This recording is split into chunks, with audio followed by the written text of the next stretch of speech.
ईमानदारी की ताकत। एक छोटे से गांव में अली नाम का एक लड़का रहता था। अली बहुत गरीब था, मगर उसके वालिदैन ने उसे एक बात ज़रूर सिखाई थी कि ईमानदारी इंसान का सबसे बड़ा सरमाया होती है।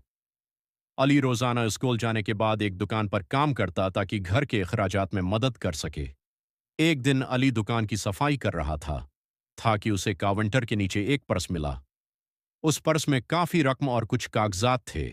अली के लिए ये रकम बहुत बड़ी थी, क्योंकि उससे वो अपनी माँ के लिए दवाएं और अपने लिए नई किताबें खरीद सकता था। कुछ लम्हों के लिए उसके दिल में ख्याल आया कि अगर वो ये पैसे रख ले तो किसी को पता भी नहीं चलेगा। मगर फिर उसे अपने वालिद की बात याद आई। बेटा, गलत रास्ते से मिलने वाली चीज कभी सुकून नहीं देती। अली ने फौरन प्रेस दुकान के मालिक को दे दिया।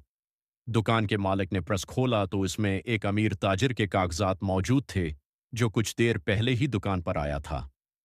मालिक ने फौरन इस ताजिर को फोन किया। कुछ देर बाद वो ताजिर बहुत परेशान हालत में आया।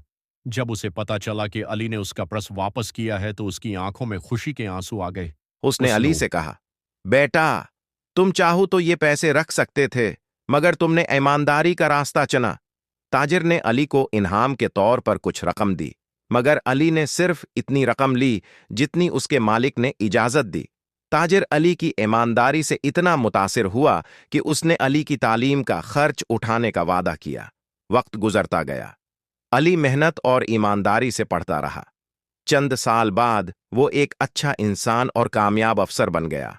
एक दिन इसी ताजिर से इसकी दोबारा मुलाकात हुई। ताजिर ने मुस्कुराकर कहा, अगर उस दिन तुम बेईमानी करते तो शायद आज यहां ना होते। अली ने जवाब दिया, अंकल, असल कामयाबी पैसों में नहीं